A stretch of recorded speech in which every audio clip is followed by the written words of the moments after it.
Nah, kalau China ini agak belum terlalu jalan sebenarnya. Ini kalau kita ngomongin dari sisi ekonomi ini kan agak melambat ya, di third quarter-nya melambat. Nah, terus habis itu kalau kita lihat dari sisi inflasinya, itu mengalami penurunan. Nah, inflasi ini kan sebenarnya fungsinya dua ya. Inflasi itu bisa dari fungsi kayak istilahnya namanya kayak demand pull atau yang namanya tuh dari sisi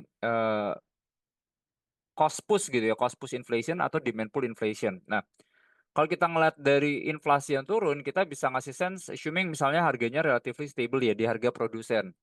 Cuman di harga konsumen itu nggak naik gitu ya. Artinya berarti wah ini padahal harga nggak kemana-mana gitu. Orang cuman nggak beli.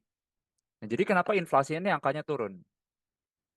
Nah, cuman ini ada beberapa faktor sih ya. Karena kalau yang di CPI ini turun nih, karena kalau kita di China itu di tahun lalunya high base, tahun lalunya high base sama harga harga pork daging itu daging babi itu mengalami penurunan. Jadi itu yang bikin CPI-nya agak mengalami penurunan.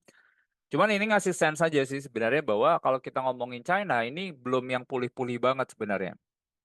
Nah, ini kelihatan juga sebenarnya kalau kita ngeliat yang grafik yang kanan ini nih ya, bahwa penjualan retailnya nggak jalan, kalau kita lihat industrial production-nya juga nggak kemana-mana gitu. Jadi kalau China nih masih masih butuh waktu gitu ya sampai mereka benar-benar ekonominya udah lebih baik.